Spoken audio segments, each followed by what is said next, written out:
Yeah.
I did. I did it like immediately, like I was all excited about it. Don't get yourself. I'm not. But oh yeah, I saw the email. Oh, it is a link. Okay, I'll do that. I did it. I did it all by myself. Oh, I know you did. I got 1 o'clock.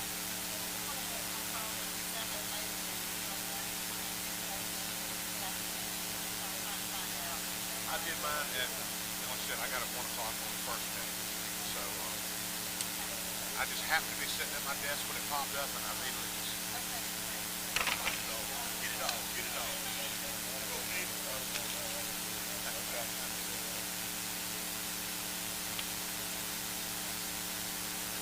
Hey, Ed.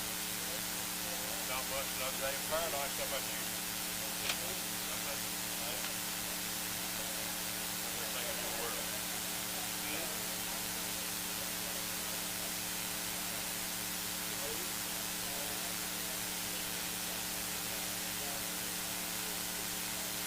What? I got, look, I got one.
Well, she got on, she looked at it, you know, was we good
I don't have a Johnny roll.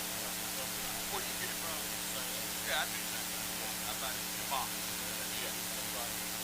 We always get better when that shed because all that food. Keep that stock. That's one of my jobs. Yeah, better not. I don't mind.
Yeah.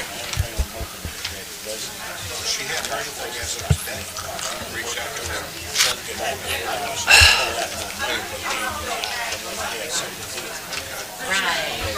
She's kind of stayed in touch. Some of them kind of good, they were associates in the school business. Yeah. I'm gonna make the call. See you. She got a brother. And you can also email. And you email. He'll probably answer you back an hour. Oh, wow. I don't think I do. I do. I'll tell you something. You know what? I know. I'm gonna tell you something. It really tells you something. Excuse me. When they kind of got does stuff just like that. Okay, we'll call our meeting to order at this time. Thank you everyone for coming. I will offer an invocation, and immediately following we have the Pledge of Allegiance.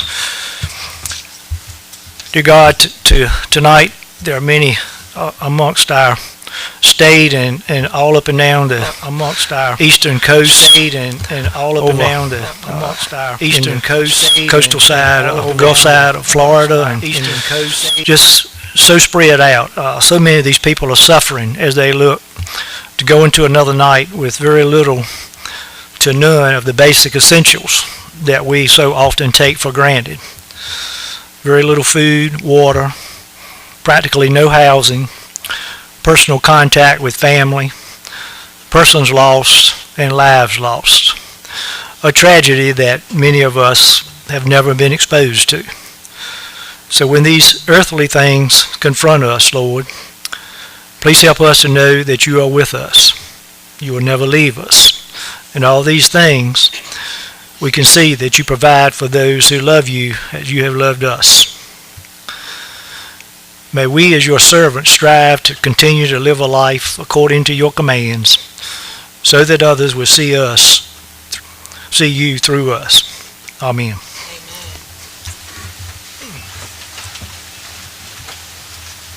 I pledge allegiance to the flag of the United States of America and to the republic for which it stands, one nation, under God, indivisible, with liberty and justice for all.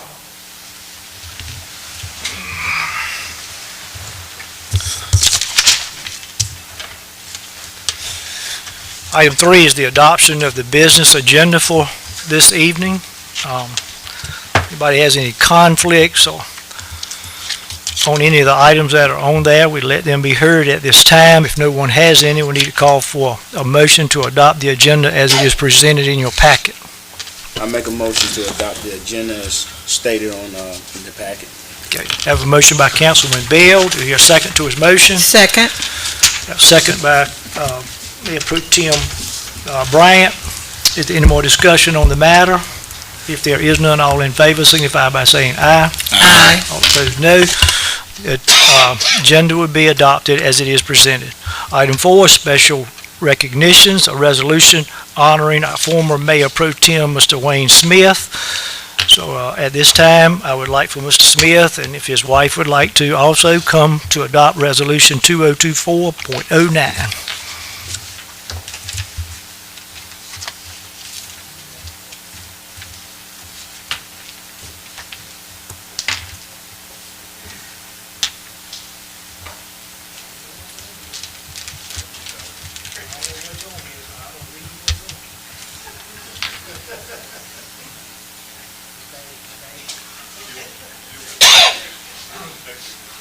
Resolution of appreciation from the city of Roanoke Rapids to Mr. Kenneth Wayne Smith. Whereas Kenneth Wayne Smith was born February 14, 1943, and has been a lifelong resident of Roanoke Rapids.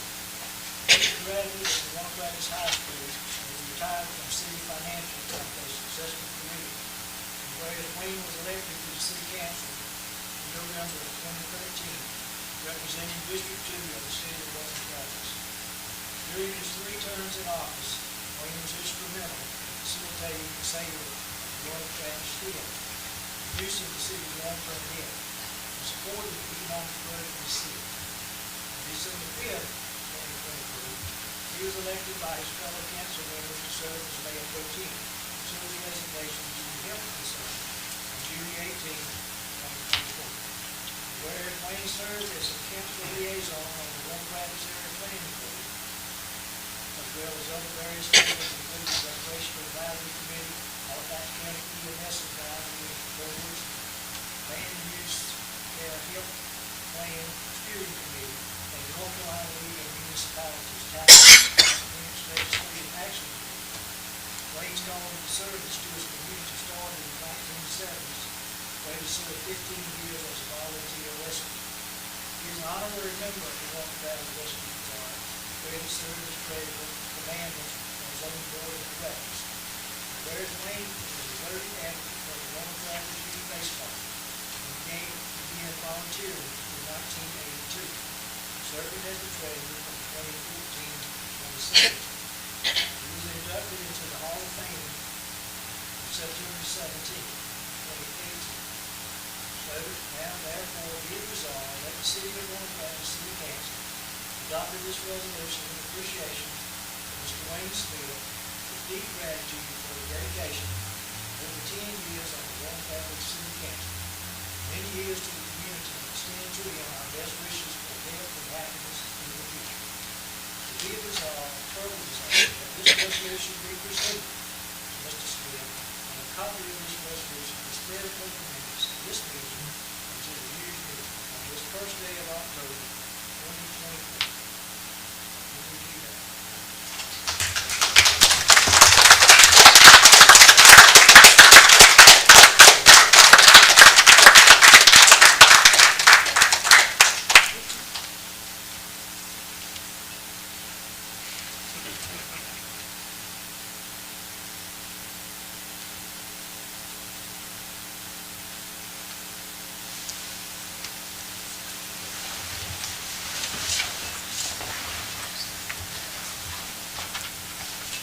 I just want to hour your time, Council.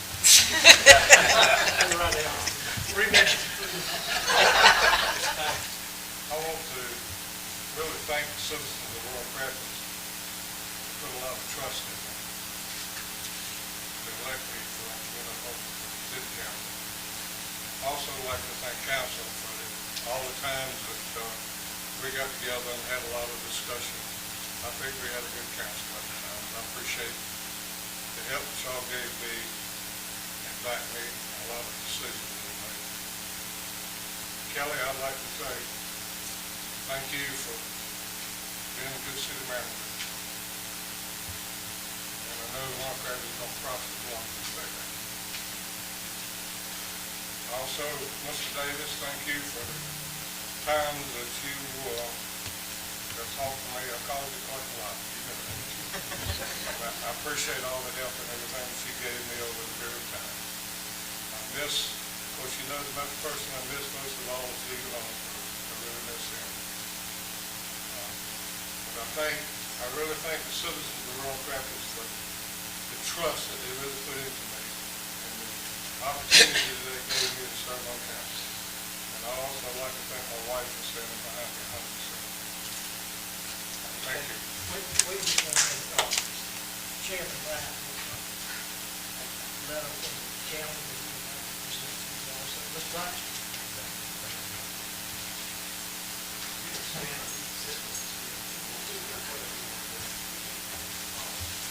But anyway,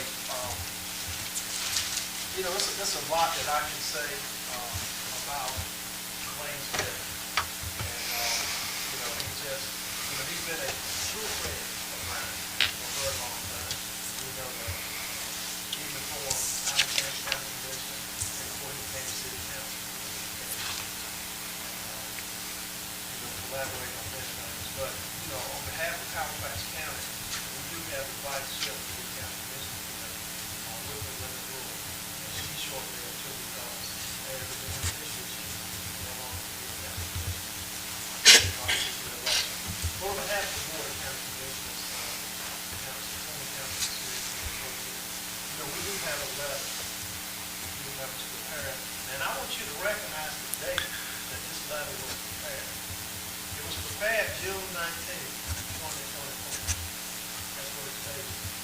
said a few minutes ago, you resigned June 18th. So we didn't mess around. It reads as follows: Uncle Wayne Smith, 720 East 13th Street, Roanoke, North Carolina. Dear Mr. Smith, please accept this letter in honor of your leadership, dedication, and outstanding service on the Roanoke City Council, representing District 2, Conservative Mayor Pro Tem. During your tenure as an elected official, you served on many boards, including the EMS board in Halifax County, and demonstrated wisdom, creativity, community spirit. Also, you have been a tremendous advocate for the citizens of Roanoke, and many critical issues made numerous important contributions by serving your third term in office. Also, you have been involved in many decisions affecting the character of the community and have exhibited great concern for the health, safety, and welfare of citizens, thus enhancing services including Halifax County unique quality of life. With kindest regards, I am Vernon J. Bryant, Chairman of Halifax County Board of Commissioners. And also, I have a clue. I know you enjoy wearing your Democratic spirit, but you have an option that you wear Halifax County can if you like. And this is the plain letter for my good friend and congratulations.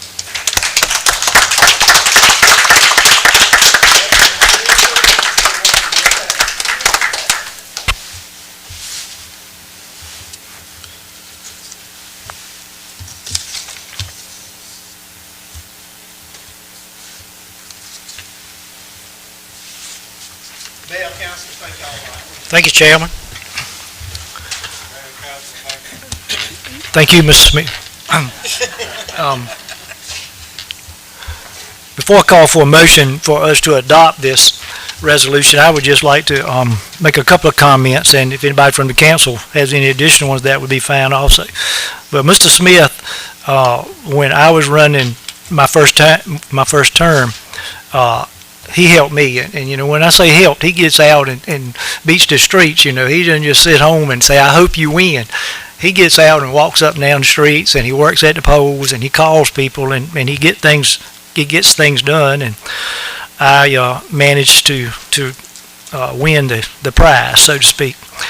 And then I think Wayne missed being on the council, and so we were having so much fun. You know, we had a flood and a hurricane, and we had a police officer got shot, and we just had so many things that happened. It was so exciting that he decided, you know, that he would get on the council.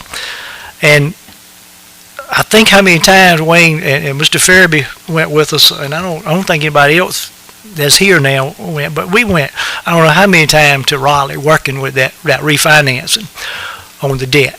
Vernon went some too, and it was just like, I don't know, it was like we were getting nothing done, and finally something happened, and it was good for us. It reduced our debt, it reduced our payment, and it was just all worthwhile. You know, we were struggling with operating the theater, and Wayne made a lot of communication and had a lot of conversation with the different people all along that had bought it or were leasing it or whatever, but we were just trying to keep it limping along because we were trying.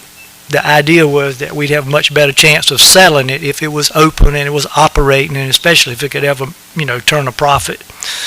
But all of those things he was instrumental in, and when Wayne sat on the council, you could look over there and see he was getting ready to speak his mind, for lack of a better word. And sometimes, you know, we didn't all agree, and I think that's what made us a good council, as you said, Mr. Smith. We didn't always agree, but we were always civil. And after the meeting was over, we all pulled together, and that to me was made us a strong council. Wayne has given a lot of time and effort to the young people of this community also, and he made the comment about the trust that we put in him, and immediately I just thought about the reason we trust you, Mr. Smith, is because, you know, you gave us the reasons to trust you. You earned that trust because of the things that you did for our community. So, and for that, I thank you. I'd like to recognize again Chairman Bryant and Ms. Brewer. Thank you all for coming and attending also. Okay, with that being said, I think it's time to call for a motion to approve the resolution at this time. Mayor, I'd like to make a motion to adopt the resolution number 2024.09. Second. All right, we have a motion by Councilwoman Bryant and a second to the motion by Councilwoman Bell. Is there any more discussion on the matter? All in favor signify by saying aye. Aye. Opposed, no. The motion will be approved. Thank you all. No public comment. Item 6 is approval of the September 17th regular minute meetings. Someone like to make a motion to do so? Mr. Mayor, I'll make a motion to approve the September 17, 2024 regular city council meetings as drafted. Okay, the motion is made by Councilman Steinbach. Do I hear a second to his motion? Second by Mr. Jackson. Any more discussion on the matter? All in favor signify by saying aye. Aye. Opposed, no. That motion will be approved also. Finance Director?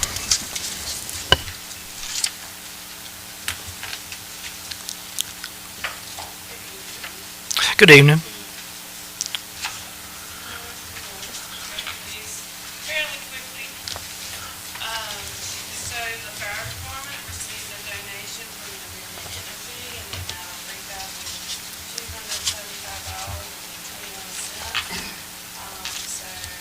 $3,275.21. Like you to consider, I thought I was on. I would like to consider a motion to adopt budget amendment 2024.27. Do we hear such a motion to approve? Mayor, I'd like to make Strickland? a motion to adopt budget amendment ordinance number 2024.27 in the amount of $3,275.21 for donation to the fire department. Okay, the motion is by Councilman Strickland. Do you hear a second yet? Second. Councilman Jackson. A second. Any more discussion? All in favor signify by saying aye. Aye. Opposed, no. The motion will be approved. Item B. Okay. The police department received a donation from New Dixie Oil Company in an amount of $2,000. So I'd like you to consider a motion to adopt budget amendment 2024-28. All right, here, motion on the New Dixie donation.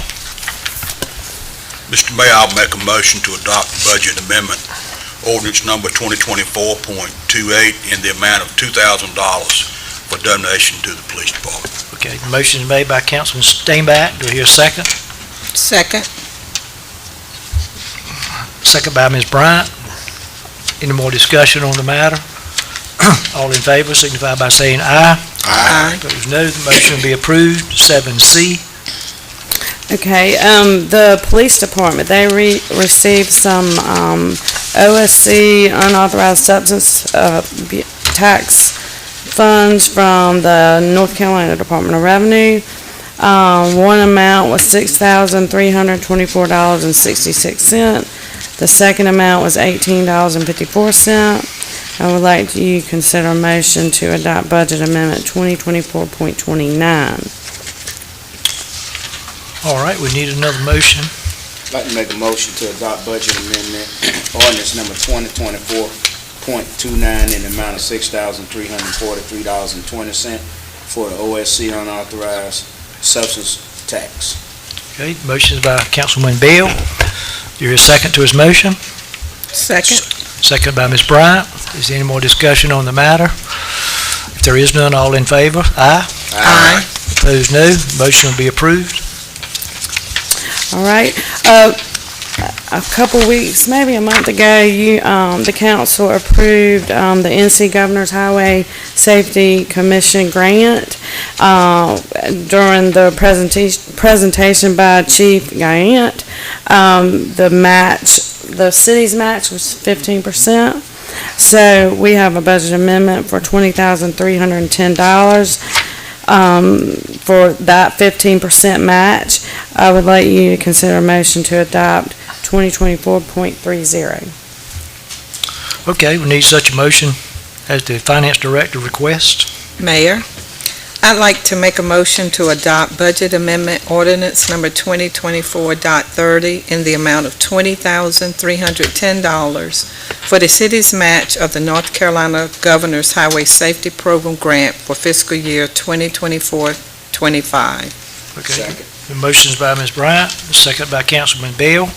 Any more discussion? All in favor, say aye. Aye. Opposed, no. The motion will be approved. Thank you, Ms. Johnson. Okay, thank you. Is there anything else you had that you might want to share with us tonight?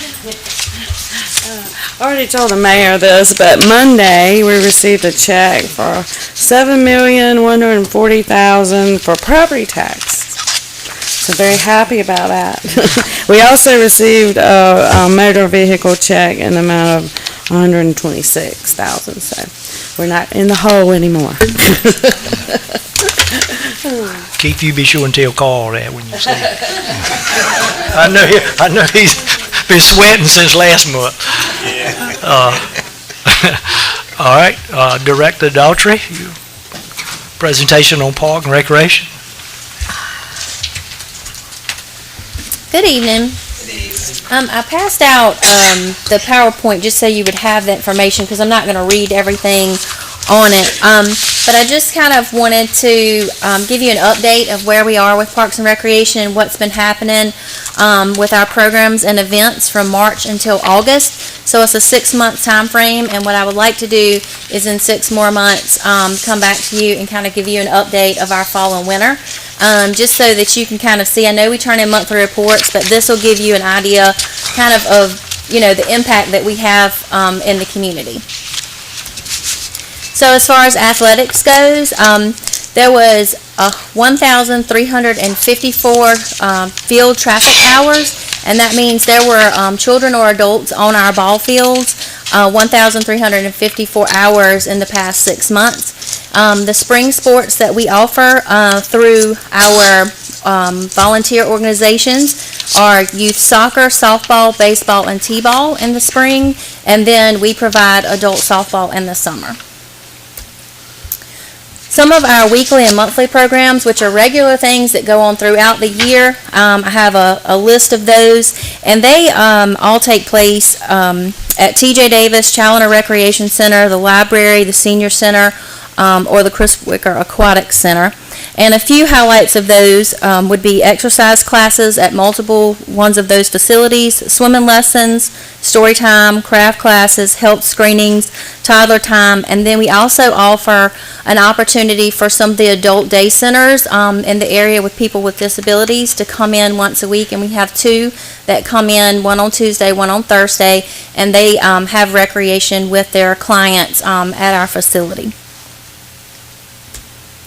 For our special programs or seasonal programs, things that we do provide extra during the spring and summer, this is a list of those. And also you'll see that there are some pictures from different ones of the activities, which I've also tried to include in our snapshot with the monthly report so that you can kind of, it's easy for us to say, but I think it gives you a real idea of the impact that we have when we provide pictures of people participating in our programs.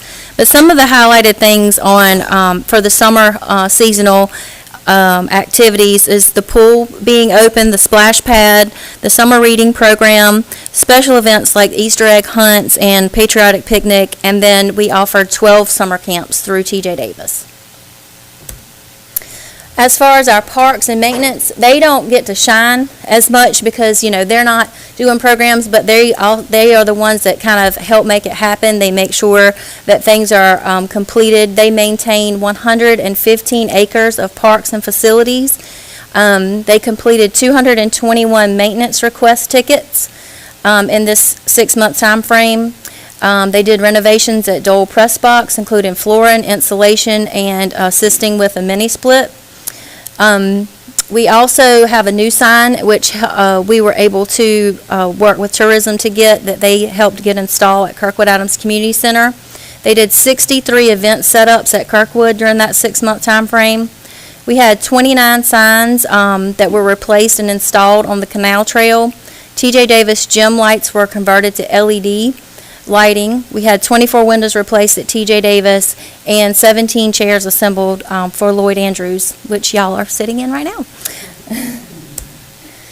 So the impact that we have on the community, we have 6 facilities, and combined, those 6 facilities are open 227.5 hours per week. And Kirkwood was rented for 504 hours from March through August. And if you combine our parks reservations, facility reservations, we had 219 reservations in that 6-month time frame. And so if you add up our athletics and all of the programs that we offer and rentals, we had a total number of contacts of 131,387 people that we were able to provide some sort of parks and recreation activity or service in a 6-month time frame. So I just want to make sure that we highlight our staff. They do a very good job. They are, out there making sure that grass is cut and making sure we're providing programs and taking care of people's, kids when they drop them off for things.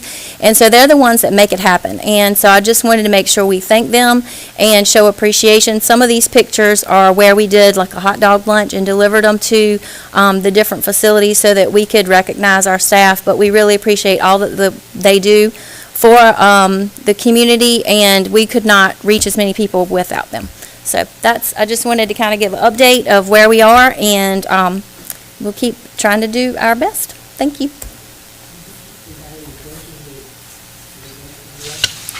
No, I'd just like to make a comment. That was a thorough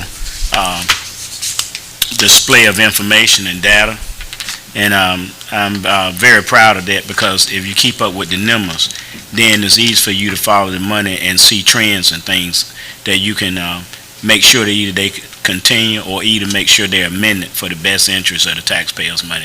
So thank you again. Thank you. The sign at Kirkwood is nice.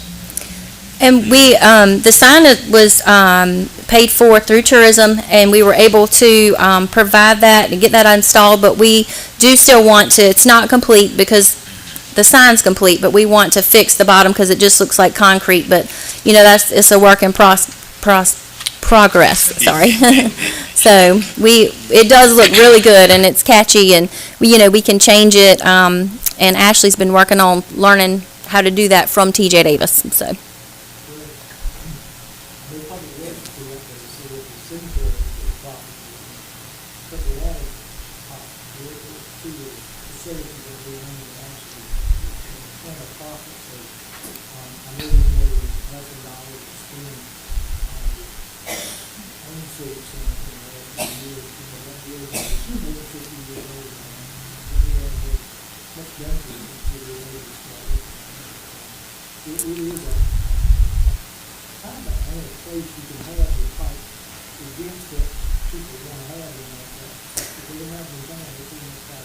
Yes, and today was the first day you could book for June of 2025, and there were people pulling in the parking lot with me at 7 o'clock this morning to stand in line to book Kirkwood.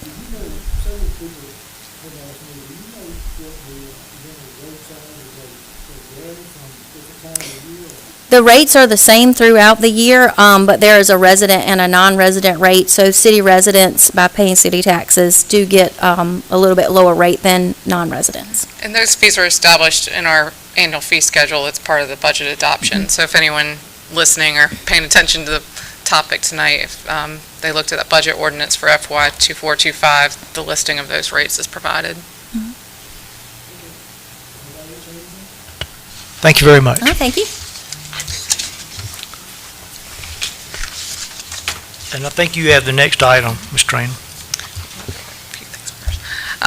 There's a few things I want to update, and then we're going to hear from Chief Guyant for just a minute, but he's going to talk a little bit about the Battle of the Badges today. But on Thursday this week, in a couple days, the Senior Center will host the Roanoke Valley Aging Expo.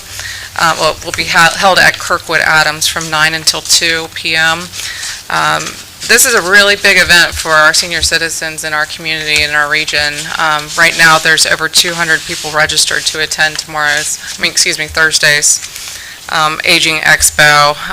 There seems to be entertainment and a lot of fun and resources available for our citizens in the community. On October the 9th, a Wednesday, in the Human Resources Department of City Hall, there will be a flu shot clinic from 9 until 11. And also one of the things that we're recruiting for right now are folks interested in hosting a trunk as part of Trunk or Treat. So you will see some flyers around. So if anyone is interested in participating and decorating a trunk and passing out candy on Halloween evening, which is Thursday, October the 31st, please reach out to the Parks and Recreation Department.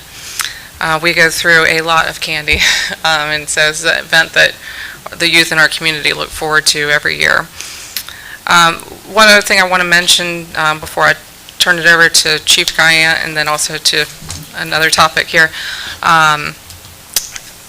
The city is working on, with the Upper Coastal Plain Council of Governments, we're working on a brownfields application to the EPA to secure funding for starting a process on the 501 Jackson Street for the interstate storage property to start that initial process to include that property for review and future reuse. The West Point Stevens site was one that had been prioritized above that, and since that one has completed, and now with the COG, we're working on a new application, and so our focus in writing this application right now is on the 501 Jackson Street property, or the former Roanoke cotton dye mill. Chief, do you want to speak for a minute on Battle of the Badges today? And yeah, so thank you for letting me speak about this. So we have the Battle of the Badges blood drive. First time we've had it here at Roanoke Rapids.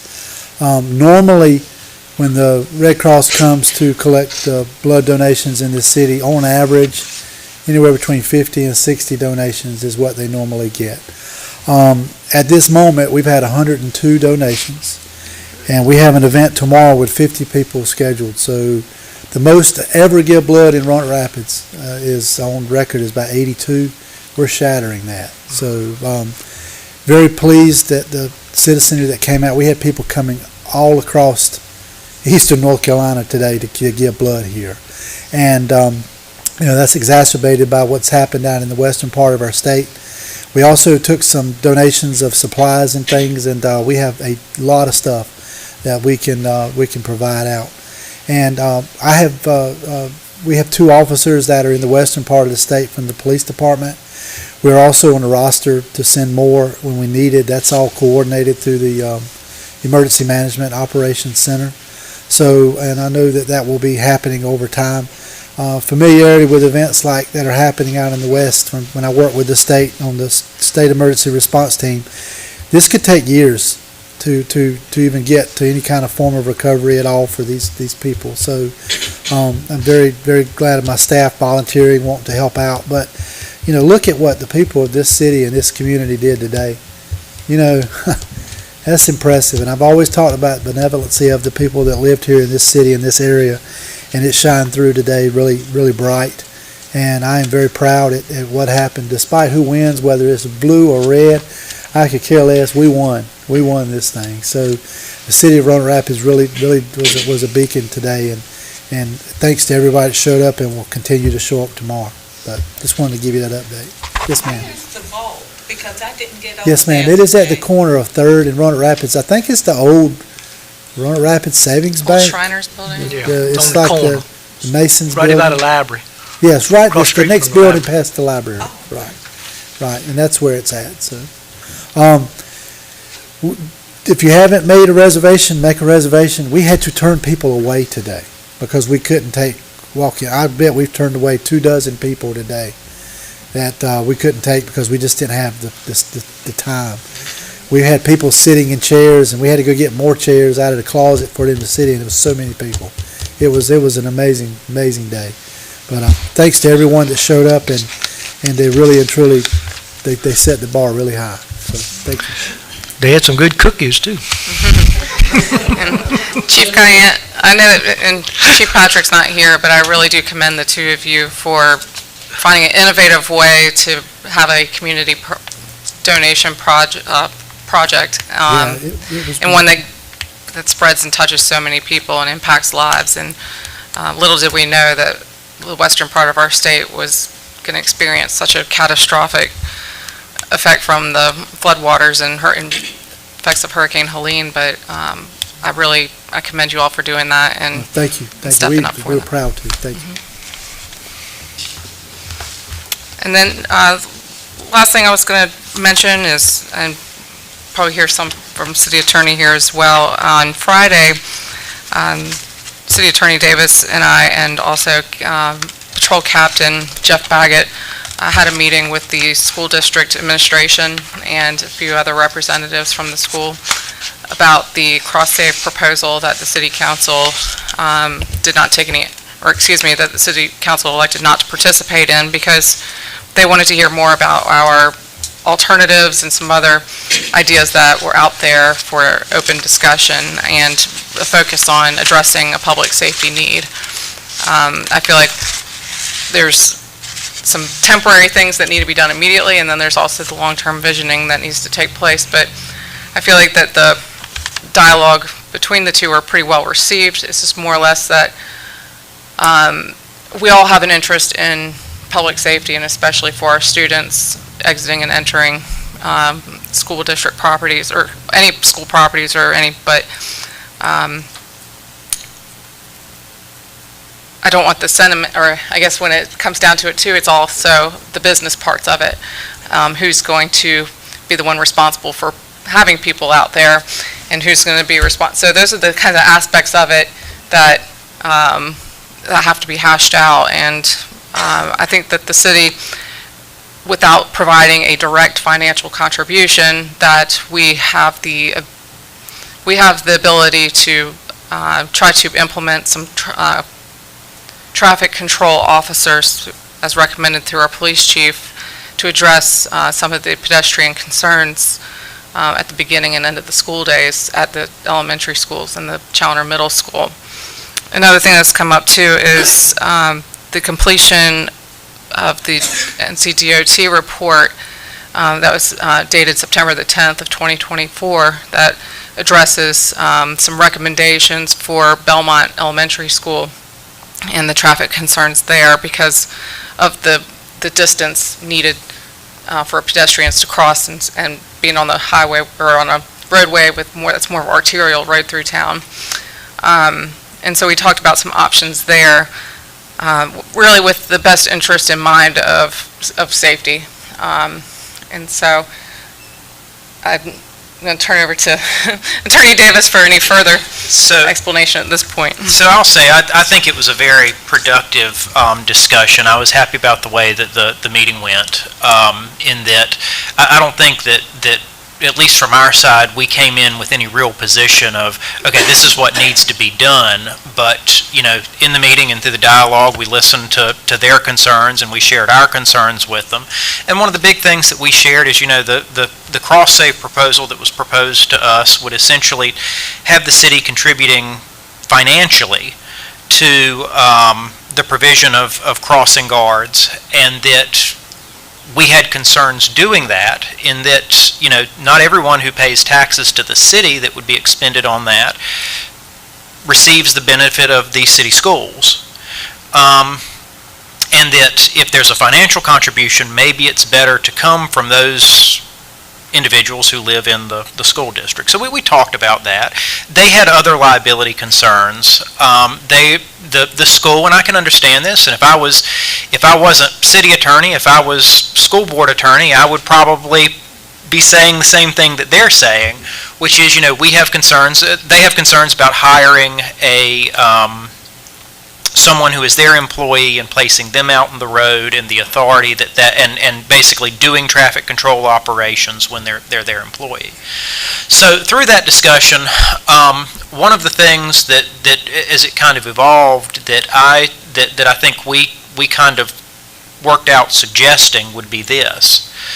And I'll kind of say a couple of things to kind of explain how we kind of get to this. So I want to kind of talk first, and I'm doing this kind of extemporaneously, so I'm going to try to make this as organized as I can. But right now, the way that this functions is there is our officers who are our law enforcement officers. They, after they finish their shifts, they can sign up to do an off-duty assignment. Okay? So they are off-duty when they are out working, being the traffic guard. They're wearing their Roanoke Rapids uniform. They may have their vehicle there, but they're off-duty. And they get paid, is it $40 an hour? $45 an hour to do that. Okay? And we don't pay them that money comes from the school system. So basically and I know Chief Guyan and Kelly will correct me if I'm wrong on the logistics of this, but basically an officer will decide, okay, today I will go and sign up for an off-duty shift to work at the school as a crossing guard, and then the school will pay them.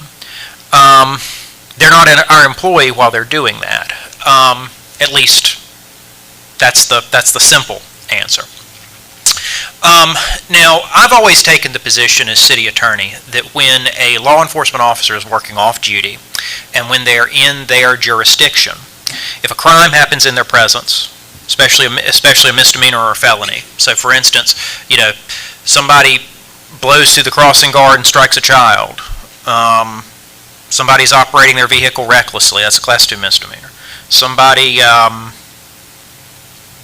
God forbid something else happens out there involving a child or a parent or somebody driving a vehicle through the area, that at that point, when that happens, it's like the officer is empowered. They become our officer at that point. That is, even if they're off duty, the second that happens with a law enforcement officer within the municipal jurisdiction, they're our employee at that point.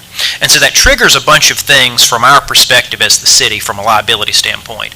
Not only do we become liable for their acts and omissions at that point in general, but then two, if they're injured on the job, a lot of times that is going to be a workman's comp claim. And it's going to be a workman's comp claim that we have liability for, and it's going to be covered not at the $45 an hour rate that they're getting, but taking into account their normal salary. And if you know anything about workman's comp, you know that the numbers in workman's comp are heavily tied to what somebody's salary is. And the way I always illustrate that to folks is that you can have an employee that's making $80,000 a year, you can have an employee that's making $40,000 a year, and if they have the exact same injury, the exact same course of treatment, the exact same limitations at the end of their treatment, the employee that's making $40,000 a year is going to get half the compensation that the employee that's making $80,000 a year, and that's because those formulas are built into workman's comp law. It's unlike practically any other kind of system we have where it's spelled out like that. And so that helps you in a way to know what your liability is in a workman's comp case for an injured worker. And I think that's one of the school's big concerns is, if the school puts school employees out there in the road and they're injured, well, the school is going to have to pay for them at, whatever their wages are.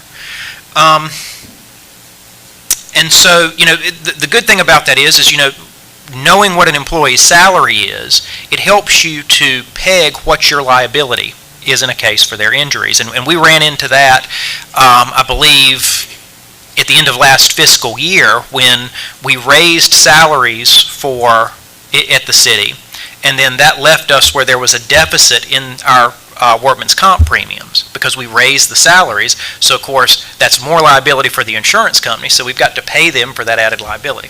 So and I don't want to get too far away from it. So that's the system we have right now, and that's the framing I want to get into what may be a possible suggestion for resolving this is. Because I do think that there needs to be some kind of work towards a more permanent situation. And when this was first brought to my attention, and maybe I said it in the last meeting, one of the things that came up, I said, well, this kind of non-permanent employment where somebody kind of has a list and they sign up and do it kind of, just a volunteer kind of assignment thing. That may have worked in 20 years ago, that may have worked 15 years ago, but now here in 2024, it's actually not a surprise to me, having learned about it, that we're having trouble, there's a lot of friction there in getting folks to kind of be able to fill this role. And so one of the things that we had suggested was that maybe we could look at the city essentially creating traffic control officer positions. And so without putting a number on it, 1, 2, 3, something like that in that realm where we create city positions. They're city employees, so it's a job that somebody has, and there's somebody that works that job. Not a law enforcement officer. And that's going to trigger a couple of things. Number one, you're not going to have to go through law enforcement retirement. We can use the traffic control officer statute that Chief Guyant kind of brought forward to the council and made the council aware of, that gives these individuals who aren't law enforcement officers, it gives them the color of authority to be out there in the crosswalk to manage traffic. And there was some concern from the school that they felt like that they would feel more comfortable with an actual law enforcement officer. And so one of the things that we said back was, well, really think about this. I mean, the motoring public pulls up to the crosswalk. Are they really going to know whether that person has a law enforcement certification or not if they're out there in the crosswalk, if they've got the indicia of being a crossing guard? If there's, whether there's a vehicle out there, some lights out there, but they're in some kind of uniform, and they have that legal authority of the traffic control officer. I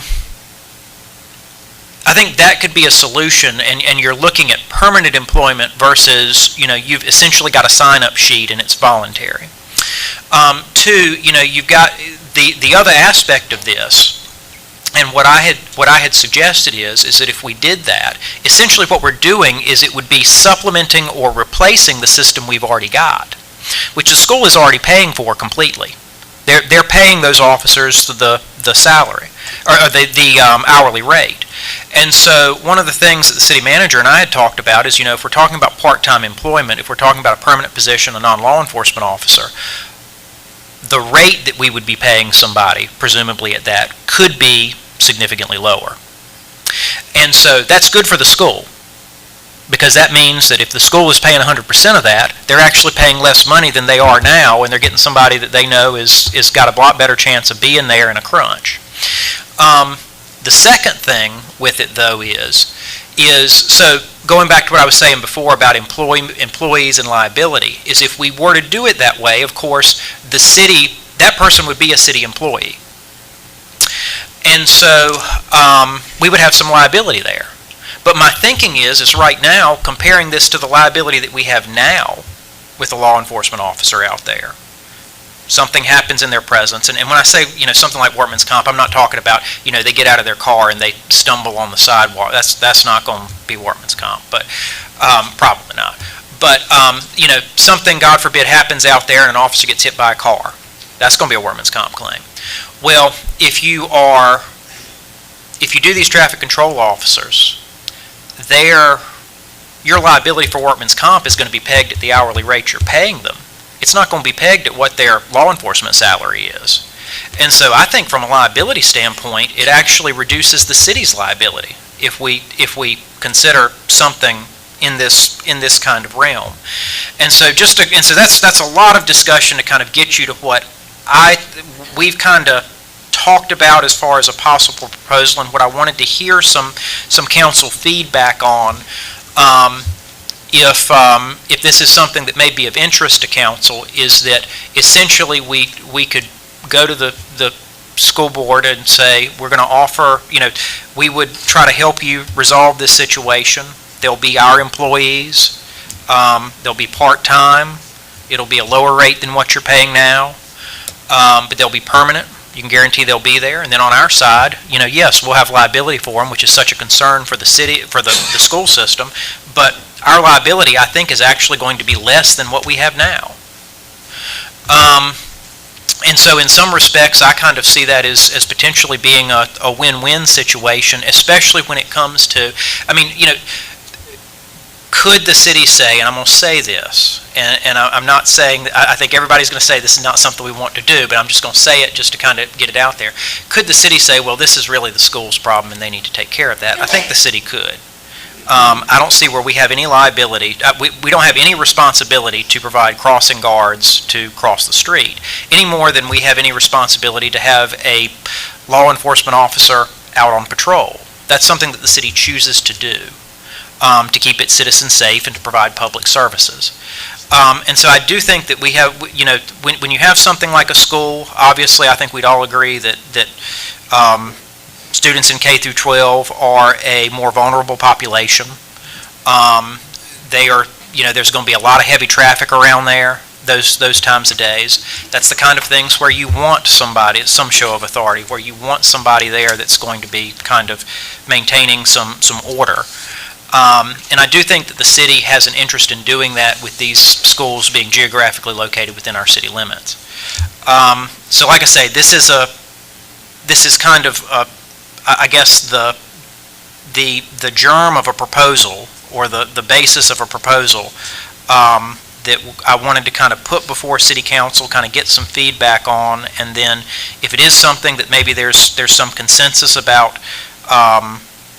going back is putting that forward before the school system. Because what I don't want to do, right now we've got a temporary fix in that the police chief and the police department is going out of their way to make sure that these areas are covered.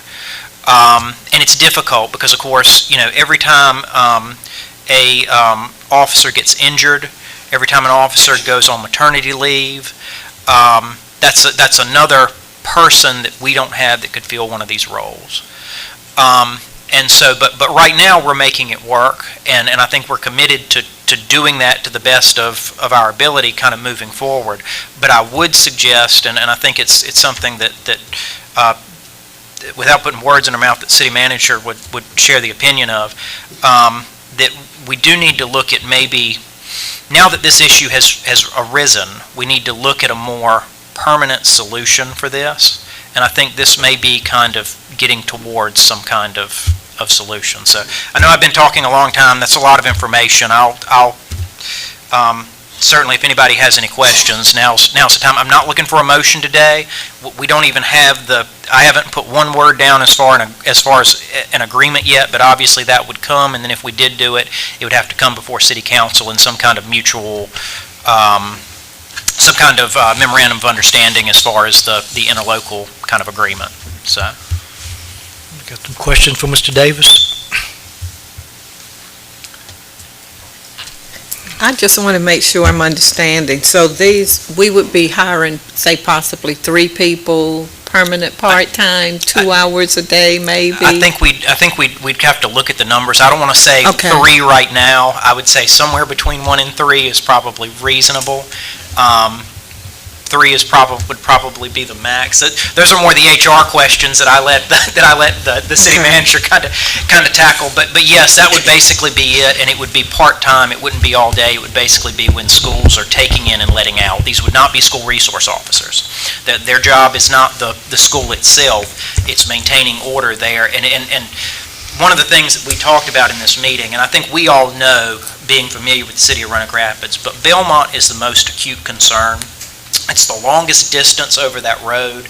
The nature of the approaches to Belmont is such that it's just students are just more vulnerable there, and there's more chances of things going wrong than there would be at, for instance, a Manning or at a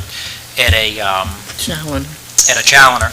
And so I think the idea would be is if we did go down this road, it wouldn't be something that the city would even be committing to for forever and ever. It would be something where we do, what I would envision would be an agreement with maybe a year renewal so that, we could trial it, and, to some extent it may exist, especially at least initially, alongside the current system, and kind of help to kind of transition to something that's maybe more permanent. So the other thing that, the question, right now the school is paying the officers. They are, yes. But this would become, since they would be employees of the city, then we would be responsible, right? But the agreement would be is that what I would propose is the school reimburse us for the 4 full costs. Okay. So what would happen is it ends up being neutral for us as far as their salaries. Or their hourly rate. Like I say, we would be accepting some liability for them, in the events of something happening that we don't want to happen, but again, because of the peculiar nature of law enforcement officers being off duty, my thinking is that our liability actually goes down under this scenario. So, That answers my question, the reimbursement. yeah. And I should have emphasized that more, but no, the goal would be is if we went down that road would be that they pay for the amount, so. And we would not be responsible for any retirement or health insurance? If it's they're part-time. If it's part-time. Yeah, that's what I'm saying. Only thing be Social That's- Security and whatever it caused our workman's comp to. That would be the goal. Yeah, it depends on the number of hours, because an employee in part-time cannot exceed 1,000 hours. And then once they do breach 1,000 hours, we have to pay for them to have health insurance and other benefits. They shouldn't come close to that. Yeah. And would this be ongoing, even like if they have summer school, would be the same thing? If they needed it, Because, I can tell you that the state by law that it's mandatory for third grade students for summer school they don't pass the end of year third grade reading test. That's a federal law, so that's how it's one.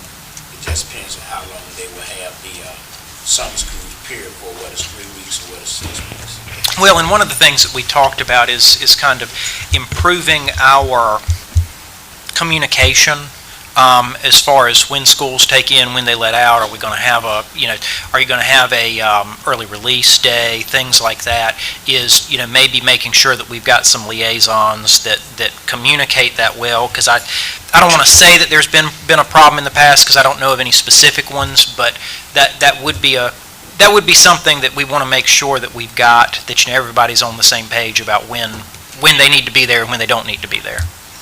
So. Anything else? So if council is receptive to that, like I say, the city manager and I will kind of go back to the school and maybe see if we can, start working towards something that we can actually bring before council. So, thank you. Thank you, Mr. Davis.